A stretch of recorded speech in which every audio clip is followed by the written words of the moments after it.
Bring this meeting to order, and this is a continuing study on the housing issue, on a motion adopted October the 19th, the lack of available housing on or near bases, Skinny Farm Forest bases, members and families, and their challenges facing members and their families when they are required to move across the country. So I just wanted to welcome the witnesses to the committee meeting, and we'll start with retired Sergeant Christopher Banks. Welcome back to the committee, sir. You have 5 minutes. Thank you, and thank you for having me back. My name is Christopher Banks. I retired after 20 years in 2019 as a sergeant and quartermaster in the Army Reserve. During my career, I was fortunate to have been given many opportunities which took me to bases and training centers across the country.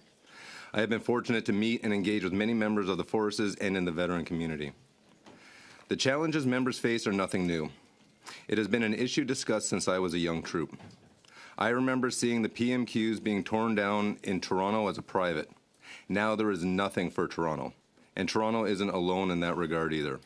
In other cities where soldiers are often posted, housing is either privatized, such as Vancouver, or insufficient, such as Ottawa, with only 145 units. And to rub salt in the wound, the government earlier this year eliminated the PLD allowance meant to help members in living in high cost of living areas. This was done under the guise of a pay raise which didn't cover the loss of PLD, leaving many members losing income with an interim benefit still in the works.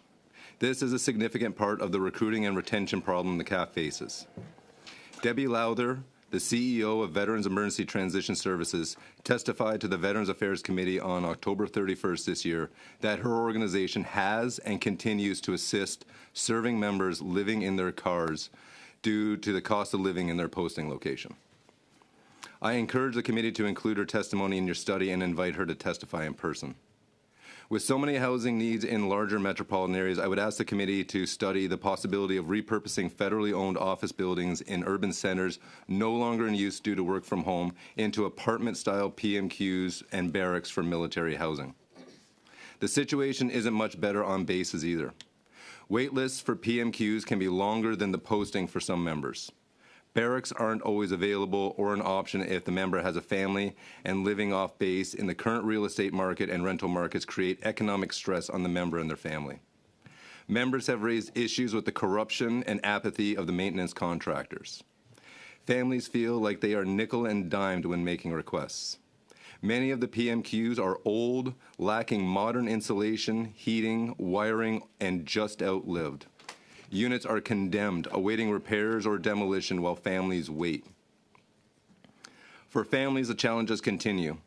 Limited to zero career opportunities for spouses and limited jobs for those inclined to work part-time.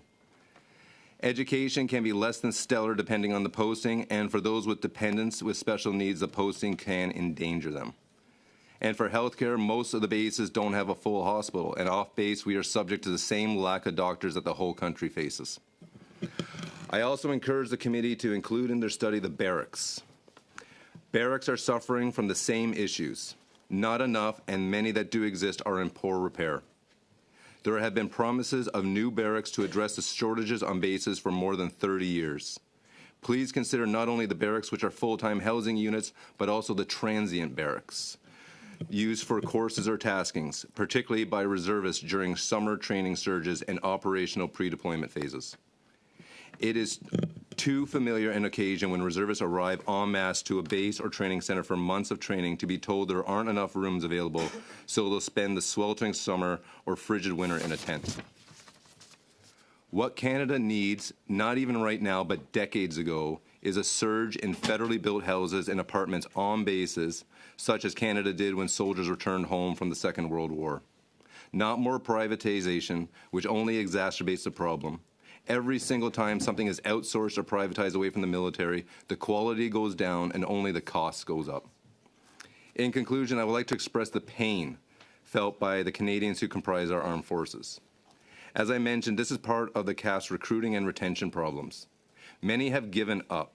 Far too many have had to choose between a healthy and stable family or their career. And so many are asking why they should stay in the CAF if this is how it is.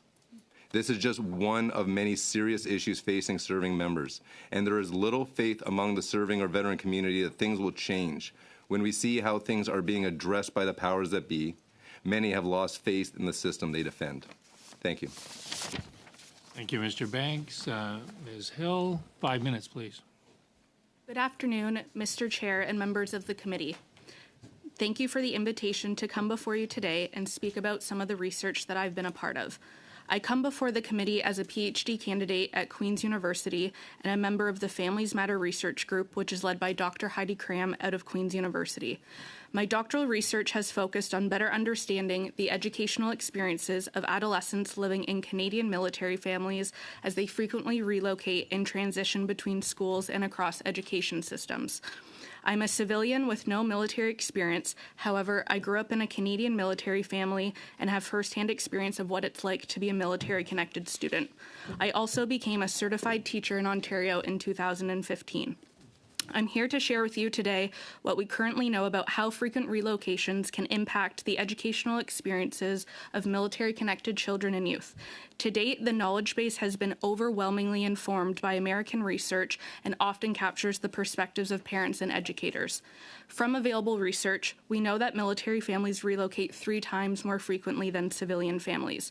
Given the frequency of relocations that military families can experience, it has been reported in the United States that military-connected children and youth can attend up to 9 schools before graduation. Socially, relocating requires military-connected students to leave behind old peer networks and develop new friendships. This can be particularly challenging for adolescents given the important role that peer networks play in adolescent development. Since relocations do not always occur at the end of the school year, participation in extracurricular activities may also be put at risk for military-connected students. Again, depending on when a relocation occurs, tryouts or sign-ups for clubs and sports, either at the school and/or community levels, may have already passed, creating further social implications. Academically, military-connected students may experience challenges such as curricular gaps and/or redundancies, particularly if they relocate across jurisdictional boundaries where differing standards and requirements exist. Given differences in standards and requirements across education systems, entry into school as well as post-secondary opportunities for military-connected students can be impacted. For military-connected students with special needs, the challenge I've discussed can become further compounded and added to the challenges and stressors that military families face when trying to access and reestablish healthcare services following a relocation. Unbeknownst to most Canadians, there is no dedicated healthcare system that provides services to military families. As such, military families access publicly funded services and can be put on a waiting list for 2 to 3 years. However, military families may have to relocate to a new location before gaining access to services, thus starting this process all over again. With differences that exist across special education systems such as eligibility requirements, services offered, and delivery methods, relocations and school transitions for military-connected students who require access to special education services can become increasingly complex and challenging for military families to navigate, particularly if they relocate to isolated or rural locations where the availability and accessibility of specialized services can be limited. It's important to note that despite available research focusing overwhelmingly on challenges faced by military families during times of relocation, positives associated with relocating have also been cited within the research, such as having the opportunity to start anew, travel, and meet new people.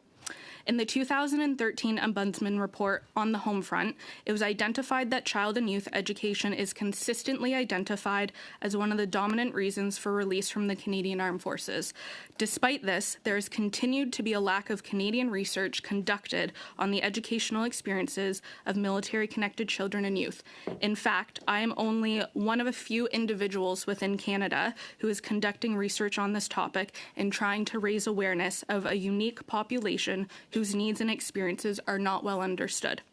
At this critical point in time, where there is emphasis being placed within Canadian defence policy to support military families and reduce the implications of their high mobility, it is critical moving forward to increase Canadian research capacity to ensure that future strategic decisions to support the educational experiences of military-connected students are informed by Canadian evidence rather than international evidence where key contextual differences can exist. Thank you again for this opportunity, and I look forward to our discussion today. Thank you, Ms. Hill. And our final presenter is Alyssa Trong, and hopefully she is coming on. Oops, there we are. Please, 5 minutes. Thank you. Good afternoon. Thank you for having me today. Being here is an honor and a privilege. I am a military spouse myself. However, beyond that, I strive to advocate and assist fellow military spouses and members of the defense community in advocacy, policy awareness, and assistance. I appreciate that today's discussion surrounds the housing crisis that's currently happening and precisely how that is affecting the CAF community. I have had the unique opportunity to hear many of the stories and struggles that CAF families experience regarding housing. And I hope to highlight some of those factors today. You'll notice much of the information I'm going to provide surrounds the RHUs, and I trust that some of the other individuals can share some of the other factors. Firstly, the need for RHUs on many bases, predominantly those are situated in higher cost locations, creates extreme stress for many families. Given the unique nature of military life, a family's financial climate can look different from post to post. For example, some provinces have additional requirements for job portability for regulated professionals, such as nurses, counselors, ECEs, or social workers. And a spouse may be able to work efficiently in one region, but not in the other, thus affecting the type of home that a family may need to require. Specific to those families requesting an RHU with children or dependents with medical needs, medical care may be delayed until a legal address is acquired in the family and can have medical implications for the family and individuals seeking ongoing medical care. In addition, some RHUs have mold or poor ventilation, which can contribute to aggravating one's health conditions or create health challenges for families. For some bases, there's greater compassion for medical needs, and others, based on the experience of other CAF families, they've come up against roadblocks or barriers. When a family is placed on the RHU list, they're placed on a first-come, first-served basis. This does not take into account one's personal family situation. While some families do not have medical needs or require accommodations, many do. Many families have expressed that CFHA does not take into account the family's medical needs or personal situation, or places barriers to care, which can result in additional stressors or emotional fatigue for the family. In some situations, if a family is coming in from an outcan, they have a hard date that they are required to depart the originating country. And without housing, a family would be placed in a very difficult and stressful situation. Another factor that affects the CAF community is that the military member actually owns the RHU. In situations of intimate partner violence, this creates an inequitable, and I would cautiously say, human rights issue. It is often the policy of CFHA to suggest that the victims of intimate partner violence remove themselves and live in a shelter or seek other accommodations. Given the geographic moves that come with CAF life, this creates a problematic situation, as a spouse may not have the financial means to relocate immediately, or if children are involved, the ability to seek housing on the economy.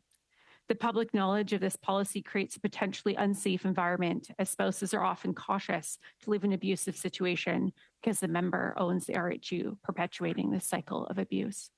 I've often heard the tagline, living on base is a privilege, not a right. And while I sincerely acknowledge the privilege of living on a military base at a reduced rate, I would gently suggest that housing is one of the most significant stressors for a military family. Families may have short posts, children with special needs, or other complexities that prohibit them from living off base at a higher economic cost. Currently, housing is neither equitable or accessible, and more accessibility would decrease the stressors for both CAF families and their members. Thank you. Thank you. We'll commence with our 6-minute round. Mr. Bazan, 6 minutes, please. Well, thank everyone for coming and testifying at committee today. This is an important study, and as Sergeant Banks talked about, this is part of the retention issue that we're dealing with, that a lot of people in the military find themselves undervalued. We had last week government officials here. They talked about, $40 million a year, going in, and they built a grand 38 homes in the last 2 years. And, they originally identified that they were going to build 1,300 homes over 10 years, and that was 5 years ago. And, they only built a total of 137 homes in that 5-year period.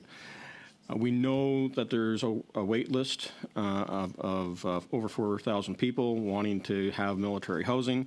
We know that, according to the minister's testimony, that there's a need and a shortfall of another 7,000 homes. Yet, when we had the Canadian Forces Housing Agency here, they talked about that, when I said that 19% of the homes that are currently in stock are in poor condition, they said, no, they're just below average. Would you describe these as below average homes and compared to what? Or are they just poor condition and we shouldn't be putting our troops in them? I would say it's probably all the above. I mean, it really does depend on the units that you're looking at. I was talking to a friend of mine who left the Army Reserve, went to the Navy, and he was telling me about homes that are in his community of PMQs that are unoccupied. Some are falling apart. Some are mid-renovation, and there's been a series of renovators going in, not finishing the work, coming out. It's all the above. So you made the statement that these are corrupt contractors and corruption of maintenance contractors. Are these individuals that are on the payroll of National Defense, or are they private citizens? The contractors I'm talking about, they're not D&D employees. They're contracted or subcontracted, or in some cases subcontracted out from whoever gets the contract for base maintenance for that particular base. And you call them corrupt because of them not finishing the job that they're hired to do, or are they overcharging or not competent? Again, it would be all the above because it is subjective to the units that we're talking about. But there are a lot of, and I don't have experience living in the PMQs myself. I would recommend asking Alyssa that question. But I do have experience as an officer in charge of the Brampton Armories for 10 years.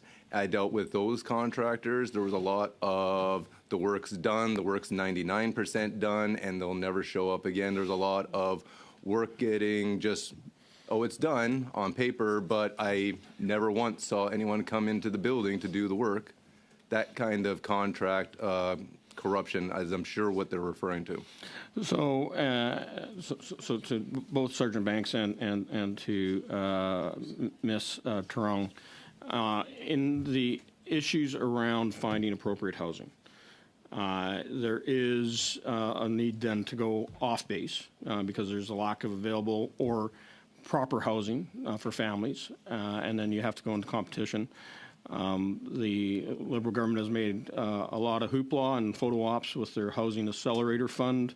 Can you tell us whether or not this has done anything to help provide housing for military families?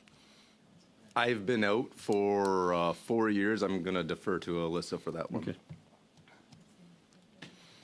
I'm not sure that I can adequately answer that question. We live on base and have for 2.5 years. I actually wasn't aware of that policy. I do know about the new PLD situation that has just switched. I know I can only speak from my experience. Should my family live off base due to my husband's rank, we would only see about $150 a month. And unfortunately, we live in the Borden area. And so a 3-bed, 2-bath home would be close to $3,800, which would be significantly more than what we are paying on base. So it is more of a financial inequity situation. I'm not sure if that answers your question. But. You're saying that the Housing Accelerator Fund hasn't done anything to generate extra housing, to bring down the cost of living, to address the needs that military families have. You're not aware of any members that have been able to access any of that so-called housing that the government says they're building. I am not. I cannot speak to that, unfortunately. So, it is important. Like I do receive letters from current serving members. I know of one family that were based in Manitoba at CFB Shiloh, got transferred over to Halifax. They sold their home, put a bid in on a home in Halifax, and still couldn't afford to buy the house. They combined income over 125 grand a year, and they're living in a tent in Halifax. That's the way that our current serving members are being treated. How do we fix this? And he has 10 seconds to answer that question. Anyone? I put the recommendation in my opening statement that what we need is the same war surge in housing that we saw after the end of the Second World War. Perfect. I think Thank that's you. probably it. And Madame Lambropoulos, 6 minutes, please. Thanks, Chair. First of all, I'd like to thank the witnesses that are here with us today for the incredible work that they've either done their service or the work that they continue to do for families in the military, for spouses. I'm wondering if you can reflect on your own experiences, the experiences of people that you've spoken to, have served with, to tell us if there are any gaps in what our committee has taken a look at. So far, we have studied housing, healthcare, and childcare. I heard education today. I heard a couple of other things that may be important to take a deeper dive into. If you can kind of give us some ideas on future studies that definitely experience gaps and that we don't have necessarily a lot of research on that could help us improve the situation for members and their families. It's a question to everybody. So I guess we'll start with Christopher Banks, and then Shannon, and then Alyssa. I spent most of my military training on CFB Petawawa and Training Center Meaford. When I got to Meaford in 2000, there was 2 buildings of shacks and a few bigger rooms, but they were only transient as well. It was promised to us then that there would be new buildings coming. 23 years later, there's still nothing. When I was serving in Petawawa training for Afghanistan, we were put 12 to a room for a room meant for 4 people. They pulled out the single beds, put in bunk beds, and then told us to go find cots for the other 4. I mean, this is a problem that hasn't changed much in the entire time that I was in the military. It only keeps getting worse because the buildings are falling apart. And what I heard from the last committee meeting was that they're only building like triple digit at best for a 4-digit demand. It's going to be 70 years before the problem's fixed, and that's not including any new units that go down in that time frame. Like this problem's not going to be fixed in my lifetime at this rate. Thank you. Shannon, is there anything you'd like us to focus on, take a deeper look into going forward? Thank you so much for that question. As I mentioned in my opening statement, certainly looking at the educational experiences of children and youth that live in military families, it's a very underrepresented area in research in Canada. And like I mentioned, decision makers have had to rely heavily on American research, which has made up the bulk of the evidence base to date. In terms of areas for educational research, I think it would be great to look at how the different military lifestyle factors can influence the educational experiences. So those being frequent relocations, regular absence or risk of injury, illness, and or death. Looking at the educational experiences of children and youth that live and relocate within Canada versus outside of Canada. Particularly, it would be interesting to look at the educational experiences of children and youth that attend the Canadian Armed Forces schools that are overseas. And then lastly, the educational experiences of children and youth who have special needs in military families. That's a subpopulation that we know even further little about. So those are just some general, I think, directions that future research would benefit from. And Alyssa, if you don't mind going for it, I have one more question afterwards, but you can go ahead. Sure.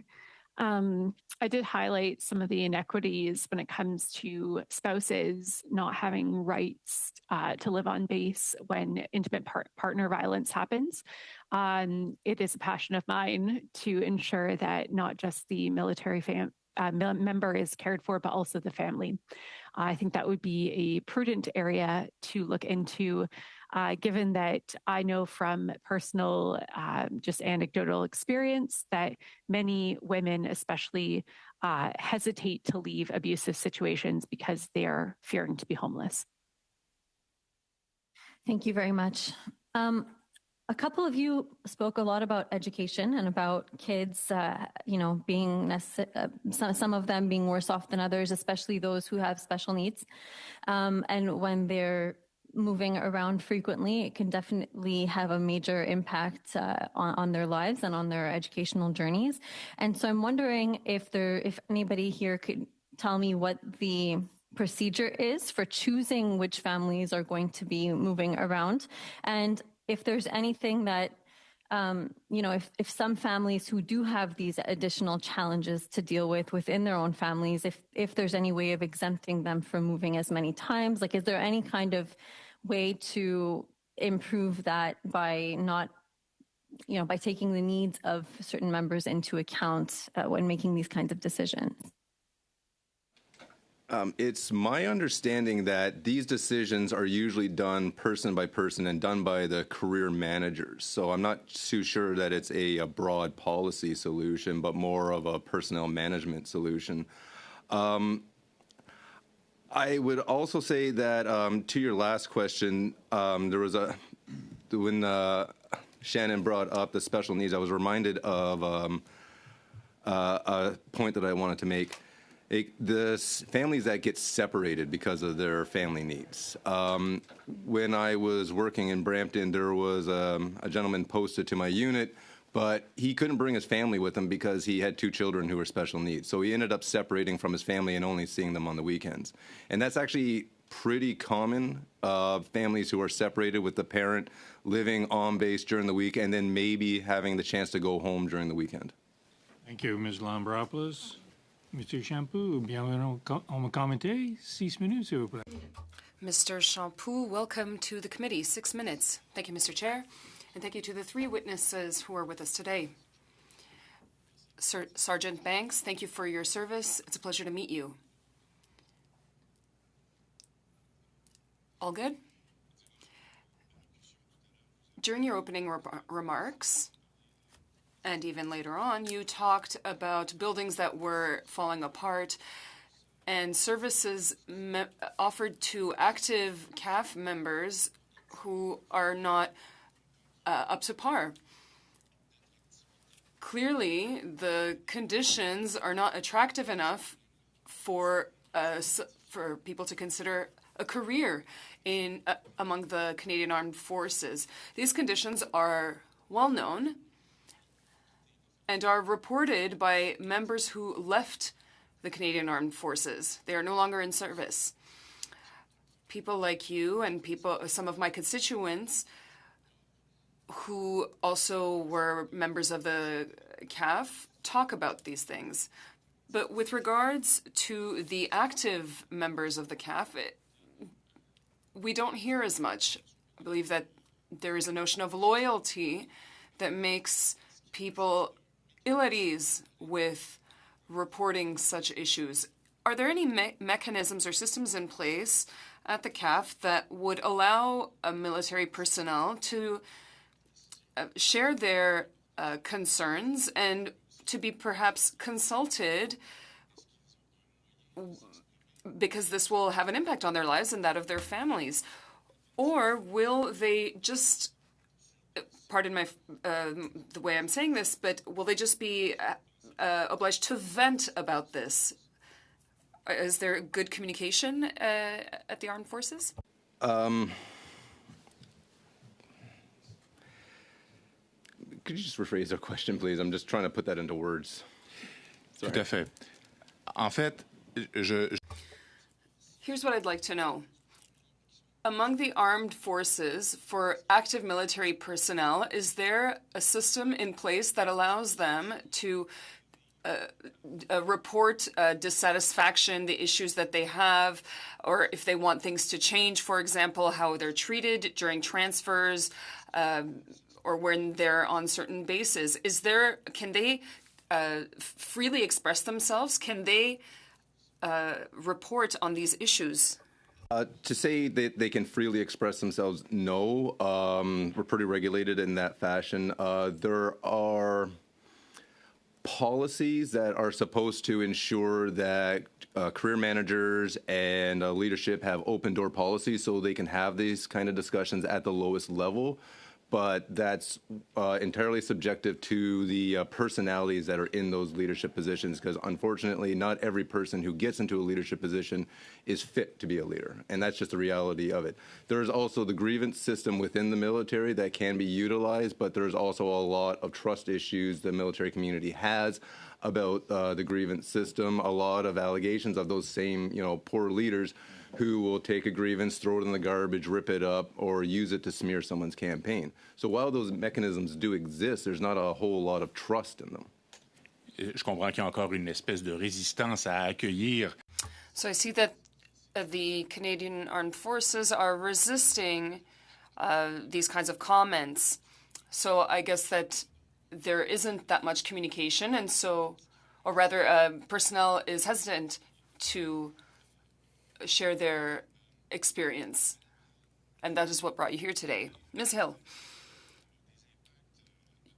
you talked about the impact of relocalizing families or military families. Regardless of where a family ends up, it is something that uproots them and requires adaptation, especially when there are children that are going to school. In your study, have you taken into consideration any linguistic factors? For example, an Anglophone family that is sent to Quebec, or, for example, a Francophone family that ends up in an Anglophone region. Is that something that you've taken into consideration, and can you elaborate on that for military personnel that are transferred from one area to another? Thank you so much for that question. So to start with, from a research perspective, that's something that has been under-researched, but it is something that we do hear quite a lot from families, particularly as it relates to my doctoral research. Certainly relocations to Quebec were seen as further challenging because of the language piece, but also because of the way the education system is set up in Quebec in comparison to other provinces and territories. I would like to note one of the issues that was raised in my research was around families might be limited to the schools that they can send their children in a particular location if they're looking for French immersion, for example. Depending on where they're relocating, there might only be one school that offers French immersion. So there can be limited options in terms of what schools families can even send their children to, depending on where they relocate. But certainly the language piece has definitely come up as a concern. À votre connaissance, est-ce que c'est un facteur? To your knowledge, is that a factor that is taken into consideration before sending a personnel member to a specific region? Is that taken into consideration? Do they take into consideration that the adaptation will be more difficult, especially for children and especially for children with special needs? Thank you for that question. I can't speak specifically to that, from a D&D perspective. I will say, though, that there has been recommendations put forward to reduce the amount of relocations for families that do have children, particularly adolescents, given the greater impact socially and academically that relocations can have, as well as, children who have special needs. So I can't speak specifically, but certainly there has been some recommendations. Merci, Monsieur Champoux. Thank you, Mr. Champoux. Thank you all for being here today. So last week, at the beginning of the study, we heard from officials, government officials from CAF and DND. They spoke about, and I think that Mr. Bazan had mentioned it, but they spoke about those satisfaction levels for military housing, and they actually quoted that it was at the 85% mark in terms of satisfaction. So I would like to hear from you. Because it sounds as though from testimony we're hearing now from both, I think, Mr. Banks and Ms. Trung, that is not in fact the case. So can you maybe explain where that disconnect seems to be? I can offer a hypothesis. When I was still in the military, I was part of a lot of these surveys. I put my hand up for everything that came down. Some of them are done by paper, some of them are done by town halls. And when you're in the town hall variant, you can see this happen in real time, where the facilitators will reject out of hand certain comments that don't fit the scope of the study. A lot of times we're told, oh, that's a budget thing, it's not going to happen. Oh, that's just a gripe, that's hardship of the service. And they're rejected out of turn. So, and the same with the paper copies.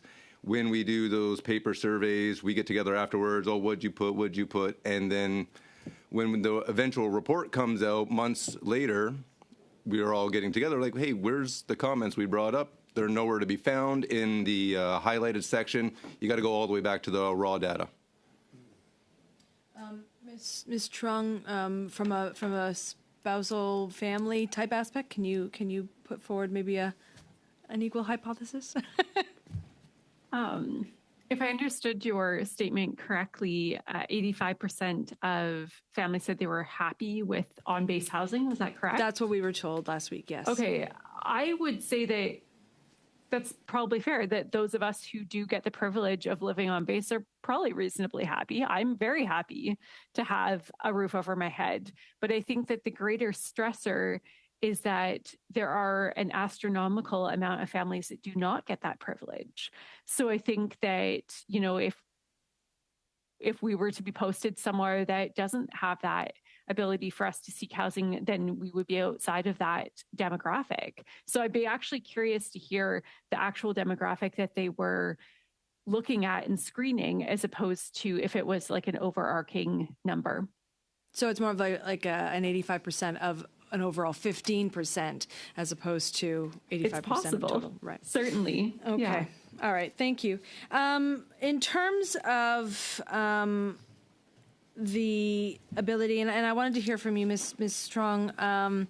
You spoke about the challenges that spouses have, especially in regard to when spouses are potentially fleeing domestic violence. I've been told that equally when partners split, the partner, typically the woman, has to stay near on base with the children. The spouse gets all the rights. The active serving member gets all the rights in terms of where they're located. Could you, I don't know if you have experience on that, but maybe could you expand on that in terms of rights for spouses in that regard as well?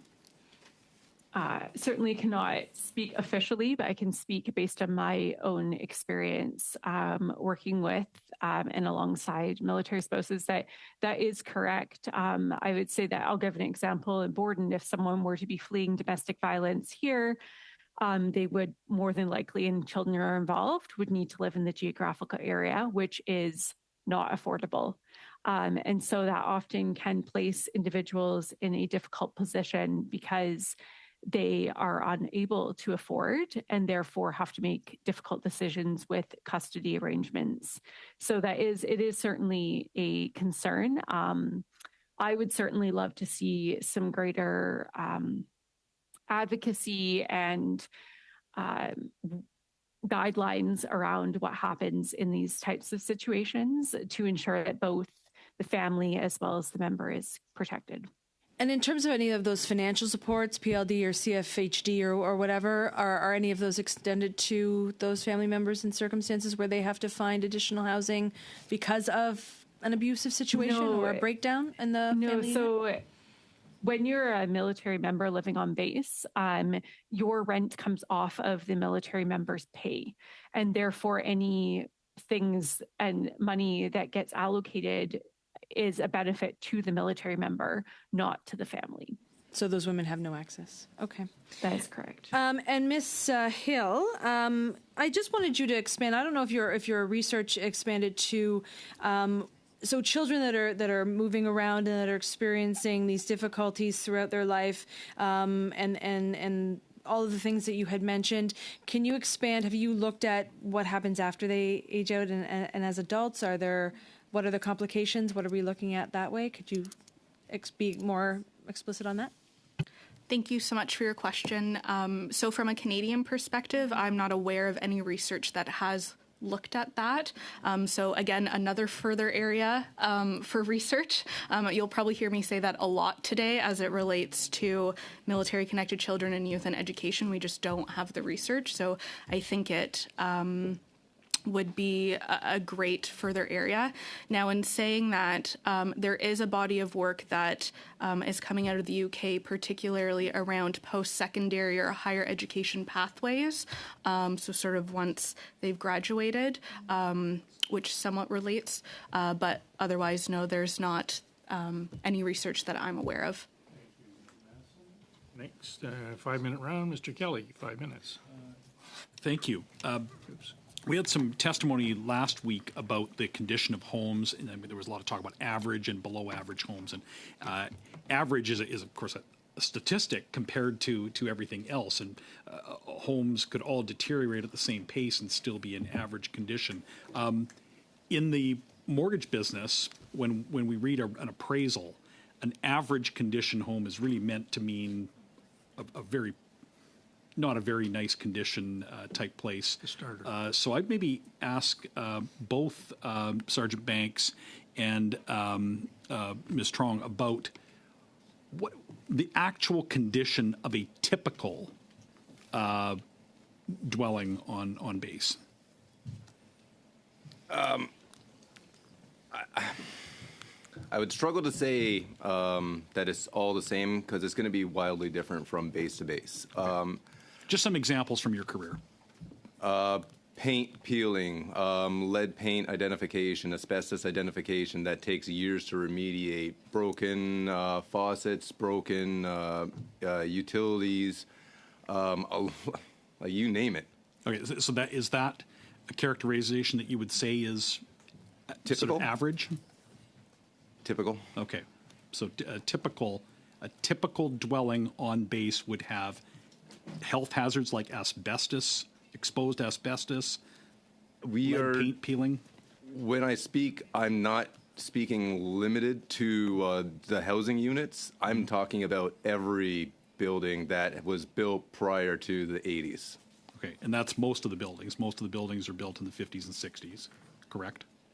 To my understanding, but I can only speak to the bases that I've been training on. Okay, thank you. Ms. Tron, do you want to get on that? Sure. I've had the opportunity to be a spouse on 2 bases. In Greenwood, we had a fully renovated RHU. We were the first ones, I believe, to live in it. So it was, I would consider, above average. In Borden, we live in what I would consider an average RHU. It was renovated in the early 2010s. It is livable. But beyond living conditions on the surface, we have experienced personally sewage backups, furnace breaking, hot water issues. So along with just the foundation of the home, there are still aspects of living on base that have the internal workings of the home that can be problematic as well. I know that in Borden, there are a lot of unrenovated RHUs, and those would be what Sergeant Banks was talking about with some paint chipping off into dishes, warning signs, that sort of thing. Borden has done a good job of remediating a lot of the RHUs, but there is still Okay, room so to improve, so it's certainly. typical in Yes. a dwelling to have warnings about hazards to the occupant's health. That's normal in a house on base. I have not experienced that personally, so I can't express that personally, but I have heard anecdotal reports of that. Yes. Okay, Sergeant Banks, you said that some of the buildings, not necessarily a dwelling, but buildings, that it is normal to see warnings about things like lead paint chips and asbestos or other health hazards? The warnings are often just verbal. It's not like there's always signs posted. The Brampton Armory suffered lead paint for, I think, 6 years before we had remediation. There's still asbestos in the building, but we were told as long as we don't disturb the floor tiles, which is where the asbestos is contained, it'll be fine. But then we have contractors coming in and drilling holes in those same tiles to run Cat5 wires for the new IT system. Right. And again, you just back to, would you consider these typical dwellings to match up with what a normal Canadian would consider a pleasant living quarter for a normal person to raise their family? Average is a pretty subjective word. I would say that it is pretty typical for some rundown like urban center houses, but not very typical for suburban houses, which are typically better maintained. It's a flawed comparison, I think. Okay. Hi. Robbie. I know. No, 3 seconds. Actually, 2 seconds and 2.07 seconds. Mr. Fisher, 5 minutes, no more, no less. 5. Yeah. Thank you very much, Mr. Chair, and thank you very much to our witnesses. Sergeant Banks, nice to see you again. Welcome back to committee. I'm interested in military families, and of course, it's important that we recognize when a military member serves, their military family serves as well. In fact, I said that the last meeting we owe military families a debt of gratitude. Military spouses supporting their loved ones in so many ways, serving both here and serving abroad. So, Ms. Hill, I understand your research focuses on military families here in Canada. I'm interested in if you've had a chance to study supports for military members and their families in other countries. Thank you for that question. So for my research specifically, I was looking at the relocation and school transition experience within Canada. Now, in saying that, some of the families I did speak to certainly had experiences relocating outside of Canada. From a support perspective, what some people might not know is that when military members and their families are posted outside of Canada, they have to undergo quite an extensive screening process across various domains, one of which is child and youth education, to make sure that their children will have access to the same quality of education that they would if they were to stay in Canada. From my knowledge, military members and their families don't undergo that screening process when they stay inside Canada. So the families that I spoke to mentioned feeling that they had more support leaving the country. Now, not to say there are certainly supports within Canada, but the focus of my study was specifically within Canada, but some of those points about the outside Canada experience came up. So, and I have another question I want to ask, but is there a country that you're aware of that does it really, really well that we could take a quick look at? Great question. I don't think there's enough research for me to be able to answer that. Again, I think more research is warranted, particularly on the experience outside of Canada. Okay, thank you. Ms. Mrs. Trong, sorry if I pronounced that incorrectly. My riding is home to CFB Shearwater, and of course we have the Military Family Resource Center. It's an incredible resource for that community and those military families.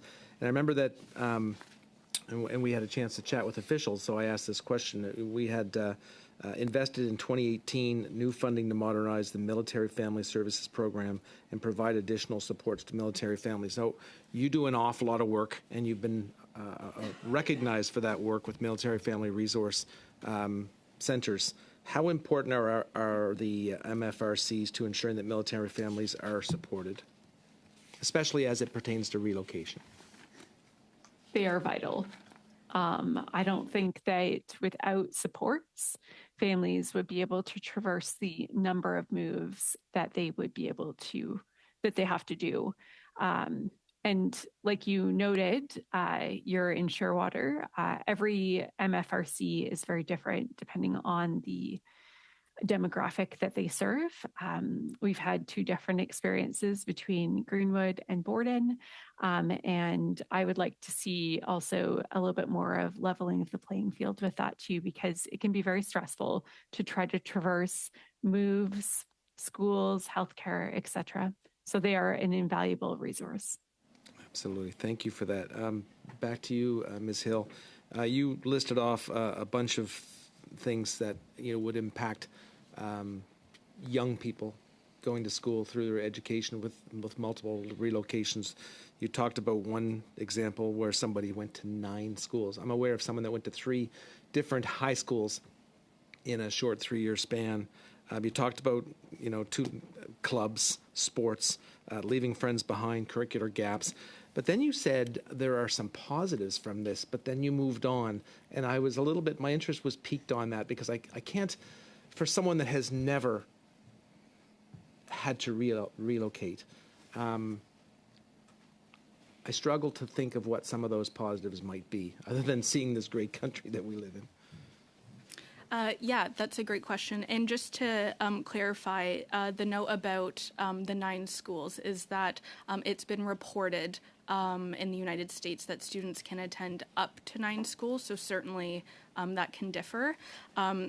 I guess I can speak from my personal experience of growing up in a military family in terms of the positives. Certainly it was challenging to have to move and have to, meet new friends and change schools.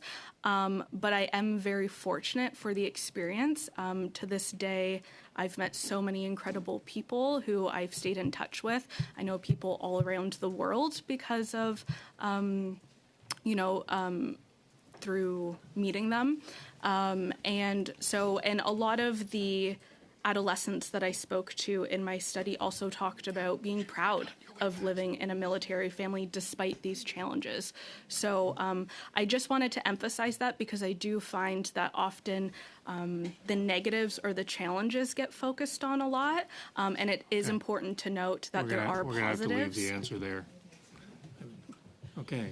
Monsieur Champoux, 2.5 minutes. Mr. Champoux for 2.5 minutes. Thank you, Mr. Chair. It's all very interesting. I'd like to reiterate the fact that the forces need to be far more attractive for those who would like to become members. A lot of the issues that we have to take care of for veterans often have to do with difficulties with regards to access to services that they are owed and that they desperately need. Many veterans I've spoken to talk about stopping, they're no longer seeking out services to begin with because the bureaucratic process is too heavy. Now what you're talking about is that the conditions for members of the armed forces aren't all that great. So why would a career in the Canadian Armed Forces be interesting to a young person who might be interested? What's tempting them nowadays?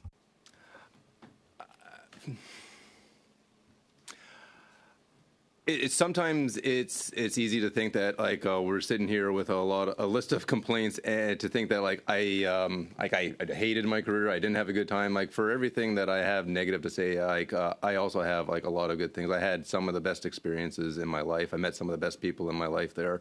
As Shannon said, same thing. I have friends all over the world now. And that's just things that most people don't get to do. There's a lot of good that comes with it. Mais il y a énormément de travail à faire pour... There is still a lot of work to be done, however, in order to improve things for people who are currently active.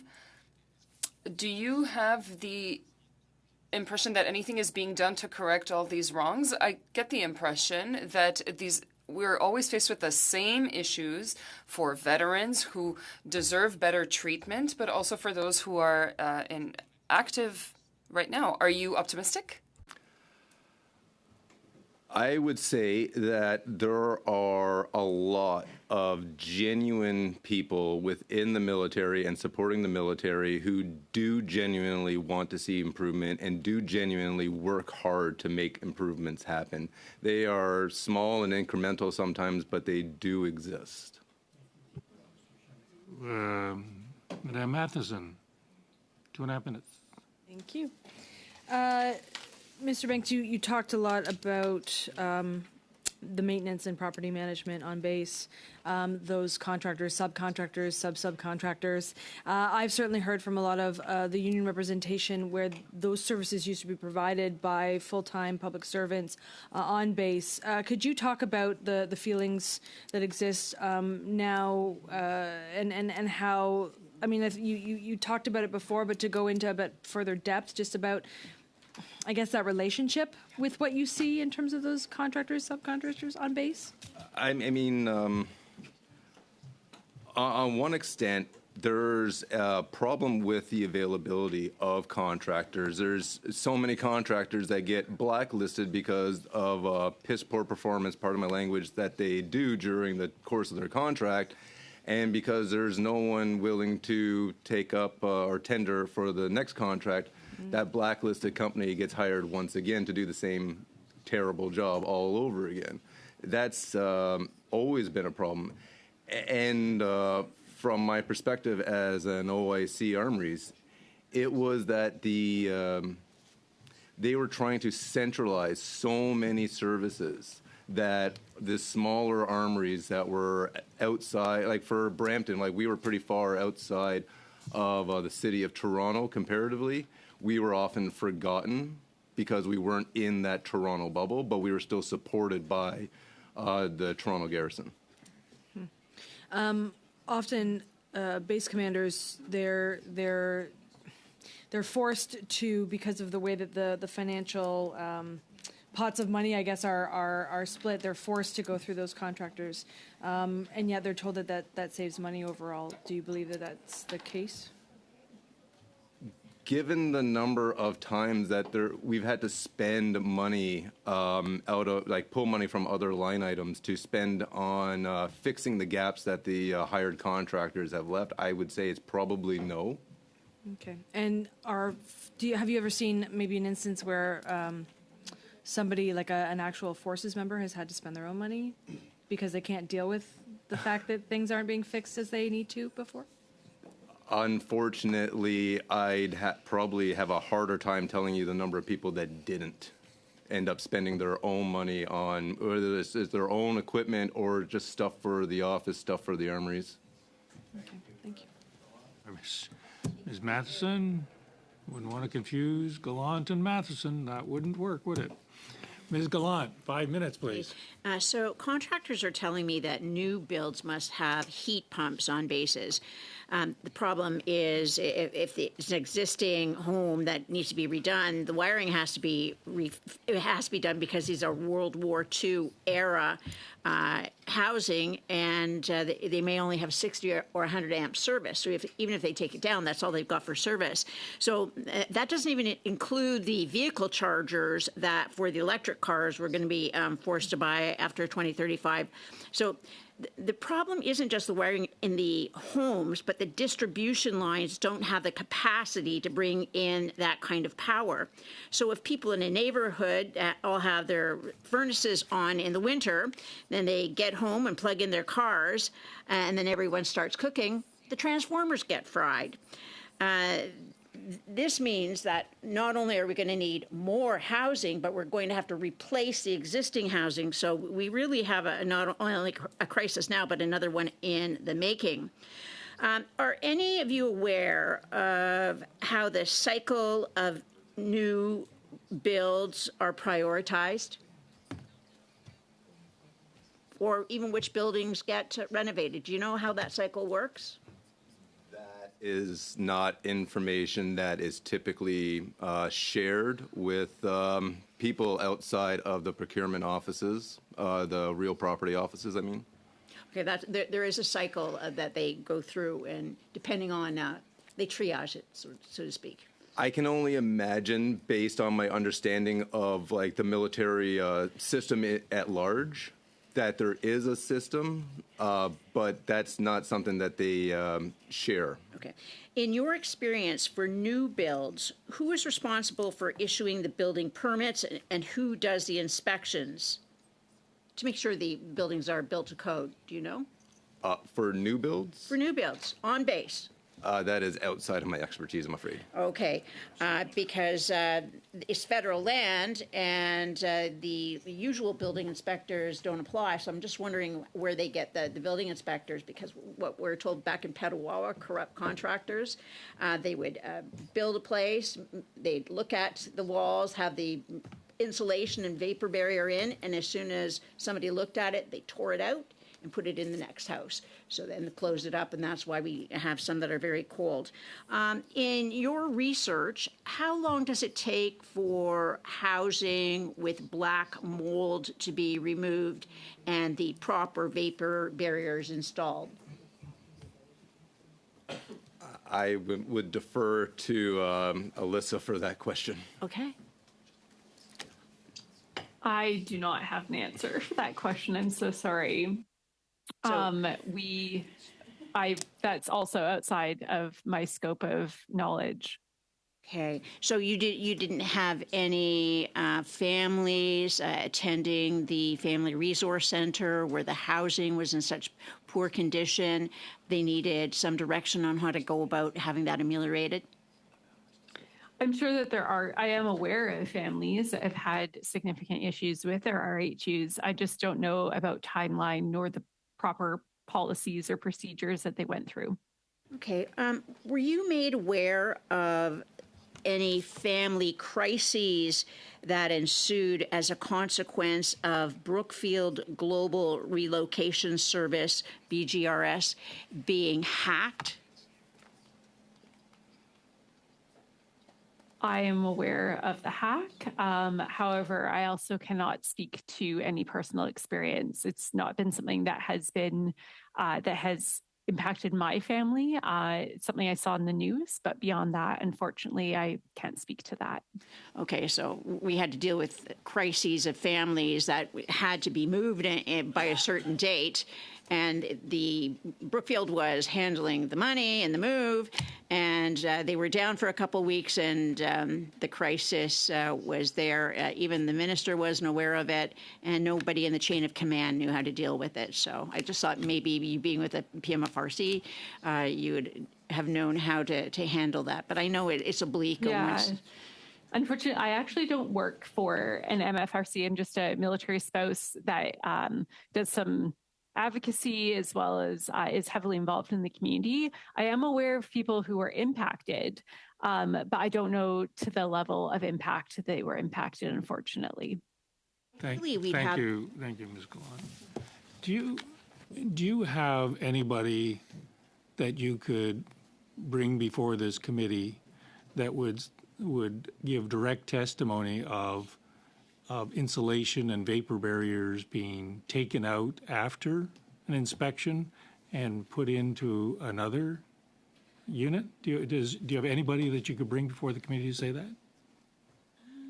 This happened a while ago, so I'm not sure that they'd still be in the military. Well, it's a pretty shocking thing. Oh yeah, well it was commonplace. Well, if you do come up with some witness, I'm sure the committee will be very interested. All right, Thank and you know who else would be good is a regular base commander, because they live these kind of situations in and out every day. We're open to suggestions. Okay.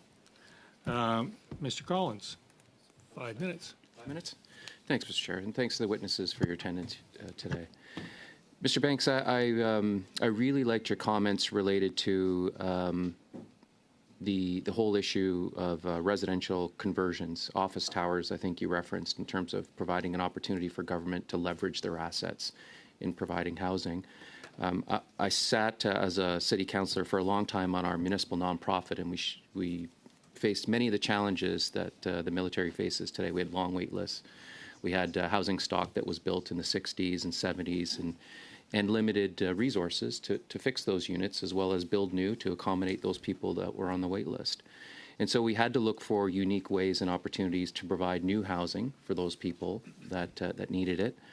And one of the things that we were forced to do, because we didn't have assistance at the time from other levels of government, was to look at the land holdings that we owned and leverage our equity that we had in those lands to provide housing for people. So you've capitalized on that, but you also were very clear in terms of the no privatization line. And so can you expand upon that? Because those conversions that I referenced at the municipal level happened in partnership for the most part with the private sector. So I was just hoping you could expand upon your recommendation that we do the conversions, but maybe not in partnership with the private sector. When I spoke against privatization, I was speaking against the management aspect of it. Like in Vancouver, CFHA, to my understanding, does not run the show out there. They've contracted it out to a private company who does it on their behalf. It's that I'm referring to, because soldiers, their families, they don't want to be dealing with subcontractors. They want to deal with someone who has actual accountability, people who there's a complaint process that can be adhered to, not told, sorry, they're a contractor, they're outside of the chain of command, there's nothing we can do. Yeah, thanks for clarifying that. One of the things that we found as a housing provider, and I'll draw on my experience sitting on our nonprofit, was that it was very expensive to maintain single-family homes, semis, and even townhouse units. And we gravitated to higher density. I think StatsCan shows that only 6% of the housing provided to CAF members is in the higher density form. Do you have an opinion in terms of where we should be going from a development perspective? You did reference the conversion of office towers in urban areas. Any thoughts on that to assist? To speak of urban centers, I think of Toronto, where there are a lot of people posted in and out. 4th Division is there, the support group is there, the 32 Brigade, a bunch of reserve and cadet units. There are people posted in from bases across the country at various ranks, and if you're a private corporal, lieutenant, like that's going to be a pretty big hardship for you to get housing and afford cost of living if you don't already have friends, can find a roommate, maybe you have family in the city.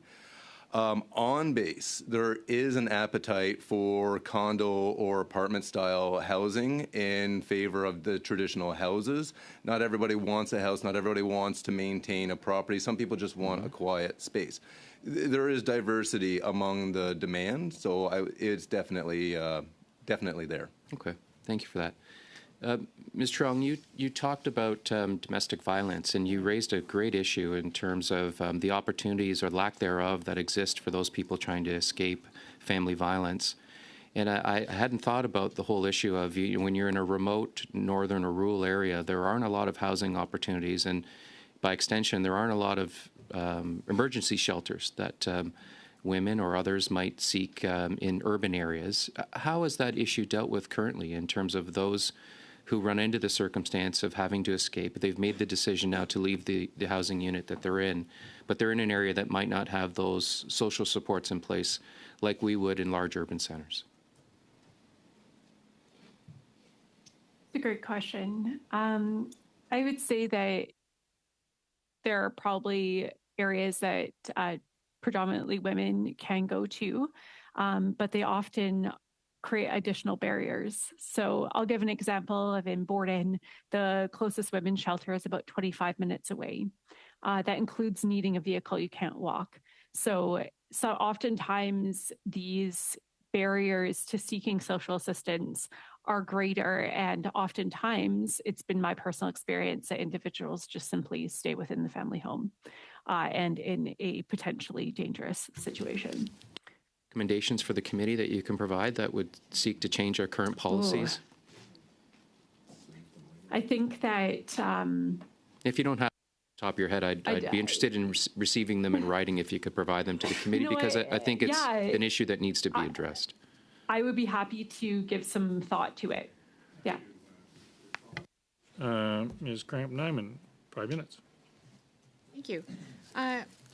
First, I'm going to provide a little bit of context from some correspondence that has been received from a current serving member that resides in RHU in Halifax with regards to the Band-Aids that are being provided to his housing unit for that and that of his family.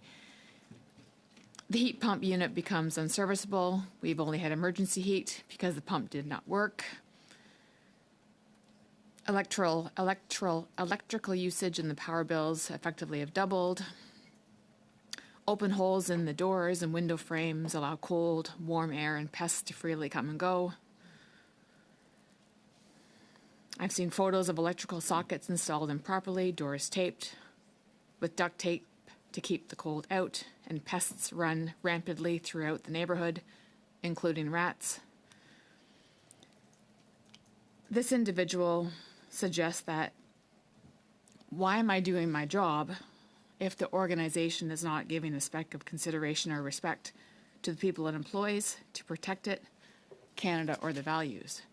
So in Mr. Banks, or Christopher Banks, you suggested in your statement earlier, people often need to choose between a career and or a healthy, stable family. With recruiting and retention clearly a problem on many different aspects, you suggested many people have lost faith. Could you just elaborate on that and what needs to change? So we're clear, this is not a sentiment that's limited to the housing situation. This is across the board. And I don't even think that this is limited to the military. Reading the news, like, this is happening across the public sector. Budgets keep getting slashed, and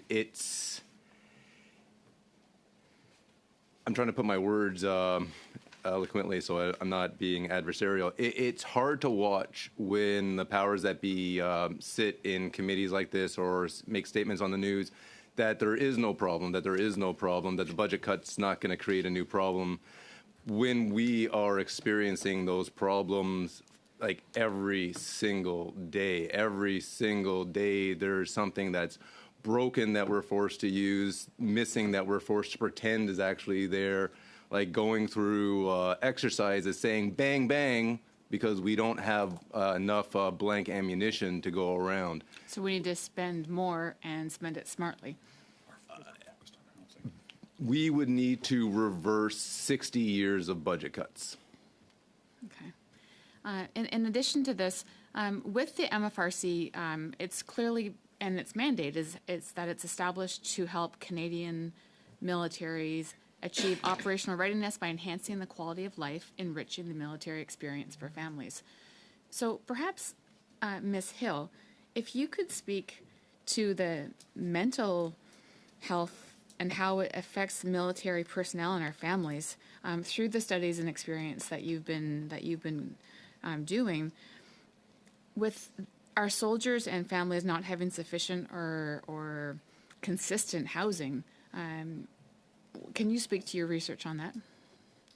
Thank you for that question. Unfortunately, my research has not specifically looked at mental health, so I would say that that's outside of my scope to answer that question.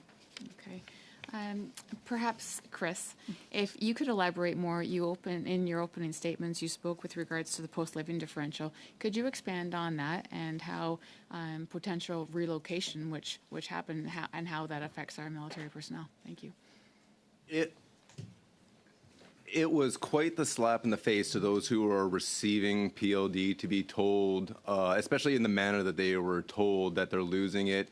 But don't worry, here comes a pay raise that's going to cover the loss, only it didn't. Oh, don't worry, there's an interim benefit coming, only when. I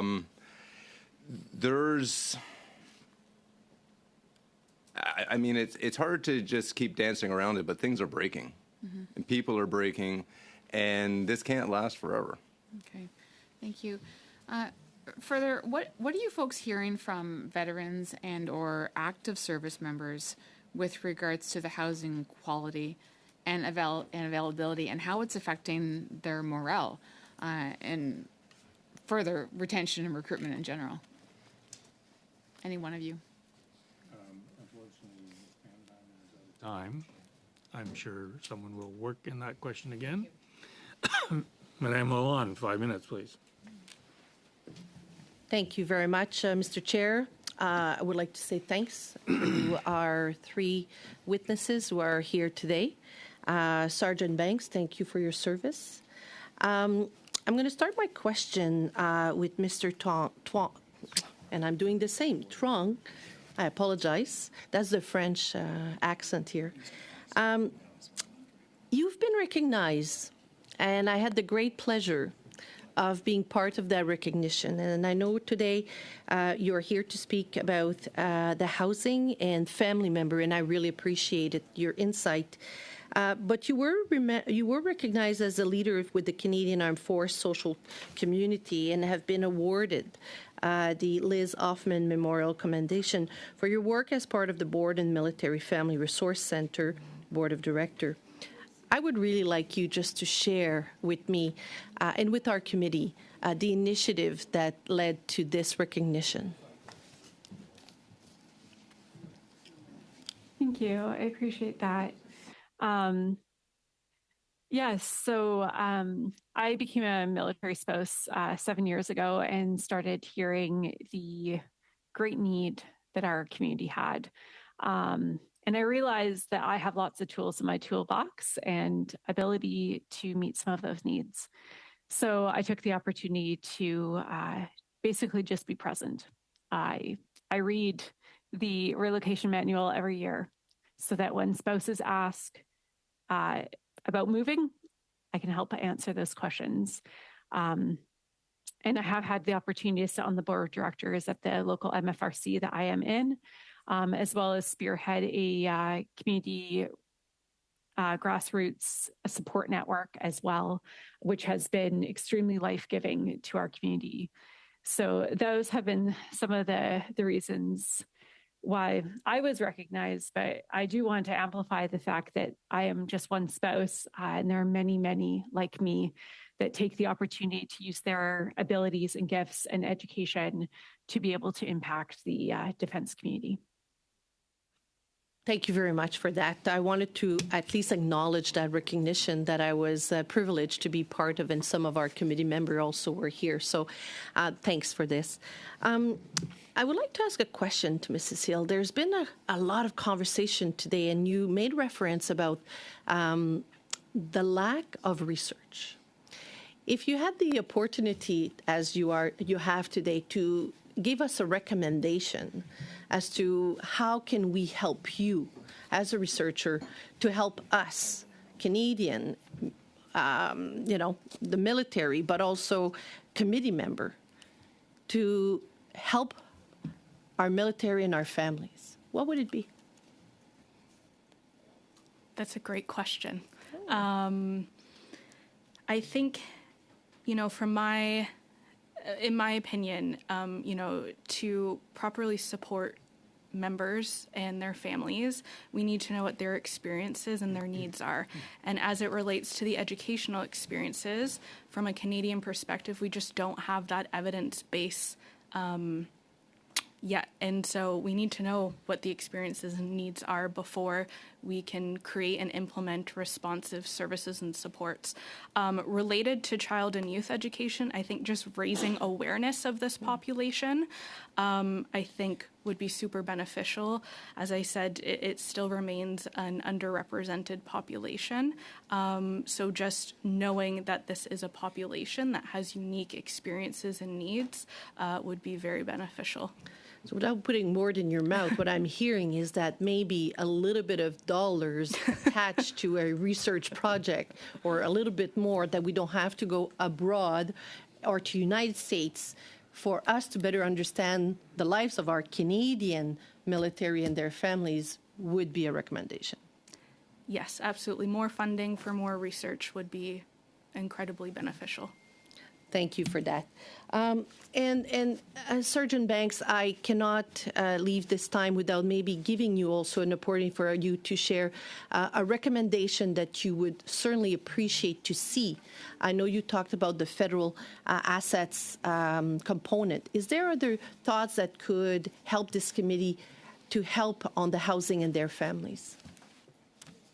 I think putting more of the maintenance contracts, the real property maintenance and management back in the hands of people who are accountable to the same system that we are a part of would probably go a long way. Representation is one thing that the military lacks, but it is constantly in demand. And that's why it's a veteran sitting at this committee, not a serving member. Thank you. Merci, Monsieur le Président. Mr. Champoux for 5 minutes. Ms. Trong, I'd like to hear your thoughts. Of course, there is a labor shortage in every sector. All private businesses are bending over backwards in order to retain their employees. They are trying to make them happy. They are giving them whatever they can to make them happy. I feel like it's the complete opposite of what's happening at the CAF. Do you talk with others? Are there others who want to change careers because of the way CAF members are treated and because of the lack of development of these? What is the general state or mindset of the troops right now? I'm not sure if I can answer that question very eloquently as a spouse, but I can say that from a military spouse perspective, I know that spouses leave their employment on a regular basis when they are posted. So I'm not sure if I answered your question. However, if you could rephrase it a little bit, if I didn't. Non, en fait, effectivement, je parle. What I'm talking about is the members, but perhaps there would be a perspective from the family. Any discussions between spouses or between the military families? Does anybody talk about the fact that maybe you don't feel treated adequately as it's done in private businesses who try to retain their staff? Do you think that this is pushing family members to the edge and making them want to change careers? I'm really asking about the military career. That's a great question. I mean, I certainly do hear from spouses that are frustrated, but I think at the core of most frustrations I hear is that they just want to be cared for. And that includes medical, education, and housing. So I think that if those needs were met, I think that individuals would feel additionally cared for and therefore probably just generally happier with their lifestyle. Chaput, 2.5 minutes, Madame Matheson. Ms. Strong, so sort of, I guess, just to continue on where you were going, we heard about those educational challenges that families encounter. What about the challenges about finding childcare provisions? Could you talk about that for this committee? Childcare accessibility is a significant issue. It is probably one of the most common questions asked on the spouses group locally. Where can I find childcare? And as many, I'm sure, of you know, without childcare, the primary parent cannot find work. So it is a vicious cycle in which if childcare is not accessible and affordable, the often wife or mother cannot work. Therefore, that impacts the financial stability of the household. Situation in terms of how military families find childcare, what does that look like? How available Generally, is it? It is often very difficult because of the wait lists. And I don't think this is just a military issue. I think this is probably a global Canadian issue that there are just simply not enough childcare spots. Some bases have larger childcare centers than others. Some offer emergency childcare, some do not. So there can be a little bit of a disparity of care depending on what base an individual is on. Okay.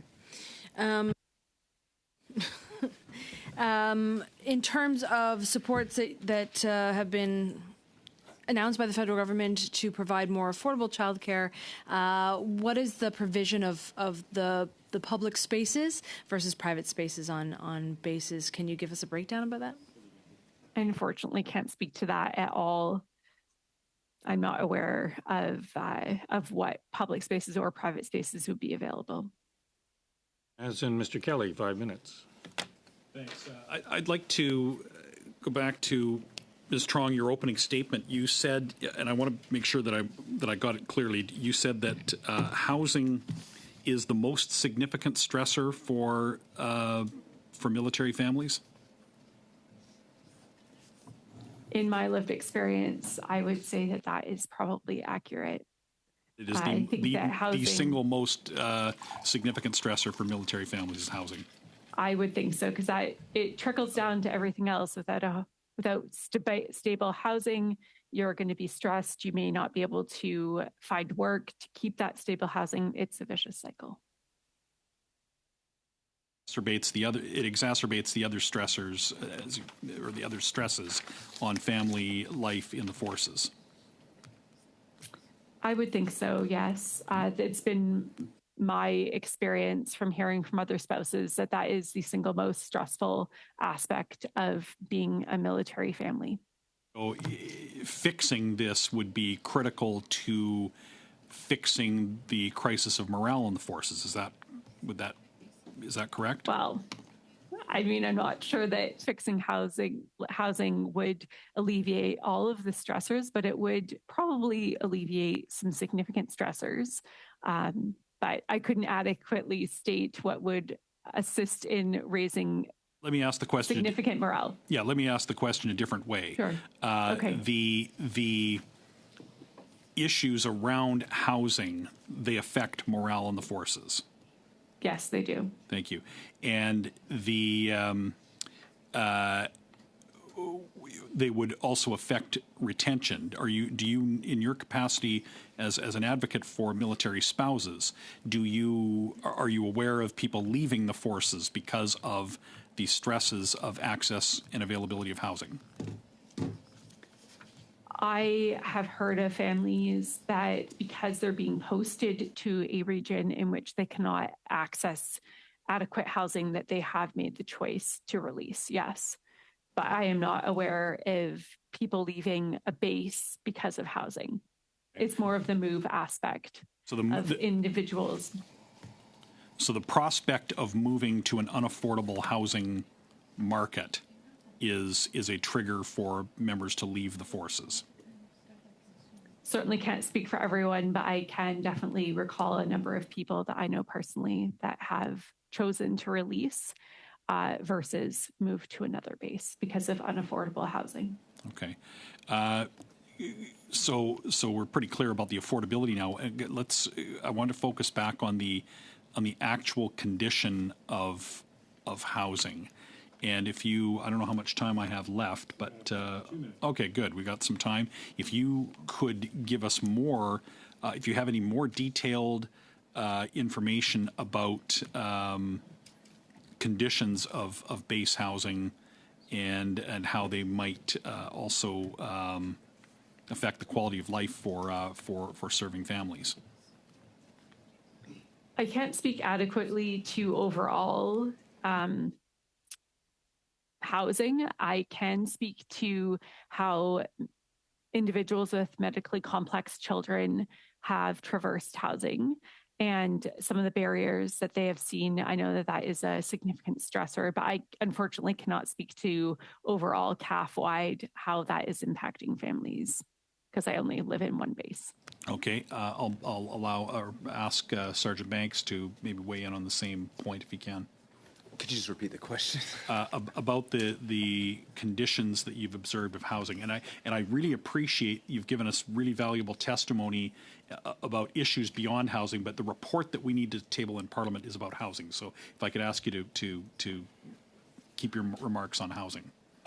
Just so we're clear, the difference between transient housing and living quarters. For living quarters, Alyssa would probably be the better person to ask for that. But for transient quarters, where I spent most of my experience, because I never lived in the PMQs, yes, absolutely. These buildings are falling apart. Like I can think of like P50 in Petawawa as a prime example. It's where I did my first leadership course in 2002.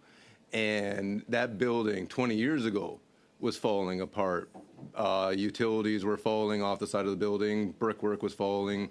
Paint was peeling. There was talk of lead paint and asbestos in the building. 20 years later, that building is still in use right now.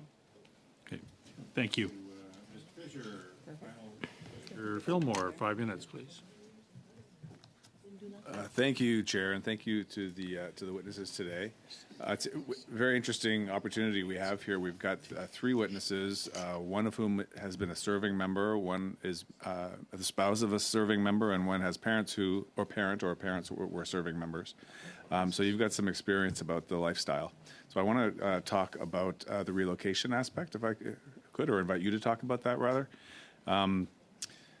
It's clearly the source of hardship and difficulty, especially with some of the issues that we've heard today around affordability.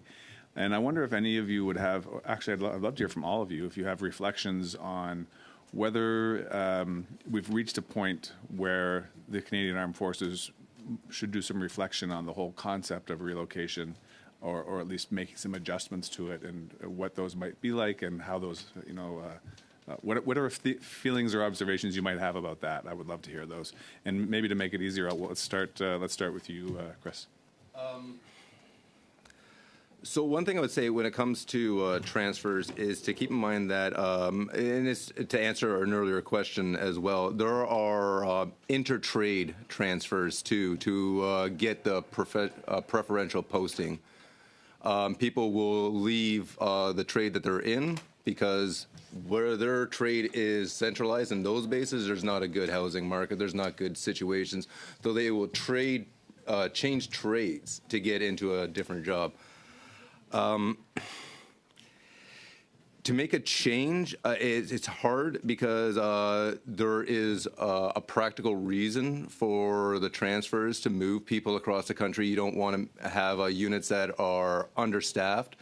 But at the same time, it's also looked at as an experience builder. And that is also, it has a lot of truth into it. So saying that we need to change the system, like we need to change the way we do it, not what we're doing. All right, thank you. Ms. Hill? And happy birthday, by the way. I just outed you. Yeah, that's okay. Thank you. It's a pleasure to be here on my birthday. Exactly.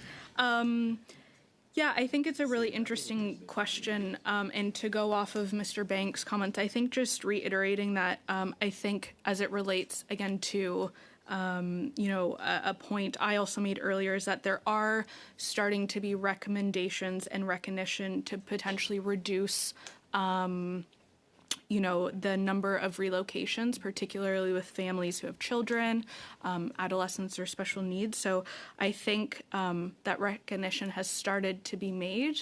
And so I just wanted to add that piece into it. Okay, thank you. And Ms. Strong, do you have anything to share on that? Yes, that's a great question. I do want to echo Sergeant Banks that moving is part of military life, but I'm not sure that the moving needs to stop. It's the way that we're doing it. I actually don't mind moving, but reducing some of those stressors that come along with moving, including housing, healthcare, education, are the things that probably need to be looked at. Okay, thank you. And I've still probably got a minute. I just want to say to my colleague, Ms. Kramp-Nyman, I'm sorry that the member in Halifax didn't reach out to one of the MPs that represent them. If you would like to direct them to us or share the correspondence, I would be very happy to go to work on their behalf. So thank you for that. And then maybe if there's just a few seconds left, coming back to the MFRCs, and I guess this would be a quick question. I'm not sure whose depth of experience is greater. Maybe it's Ms. Trong's. Okay. Specifically, the supports that the MFRCs provide around those housing transitions. Can you just tell us what they are? Generally, an MFRC would provide a welcome package to a family. The MFRC is actually outside of the housing situation.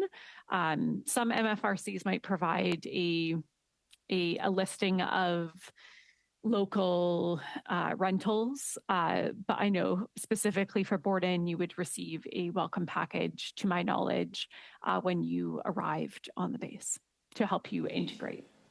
Okay. Thank you all for your testimony today. That brings to a conclusion our 3 rounds, and I wanted to thank each and every one of you for your testimony. Just before we let you go, Sergeant Banks, you used a very powerful word, corruption. And usually corruption is associated with dishonesty and fraud and bribery and things of that nature. The testimony before this committee carries with it a privilege from an immunity. And in the event that you have specific instances or allegations that you would wish to make with respect to any elements of corruption, I can assure you the committee would be very interested in it. So I'm not asking you to say something at this point, but in the event that you do have an opportunity, to reflect on your testimony and wish to give specific allegations of corruption, that would be helpful. Ms. Gallant. So this committee studied the quality of life in 2004, which included housing. So I was looking up to see who 2004, you were still here? Yeah. I was here. Yeah, and we looked at housing back then, but when I go to the parliamentary website, it doesn't have our testimony online. Would you know if we actually have paper copies, or does the record just stop electronically and then it goes away after a while and we don't have access to it? Short answer is I don't know, but the clerk has assured me she'll look into it. Thank you. With that, thank you. Meeting adjourned.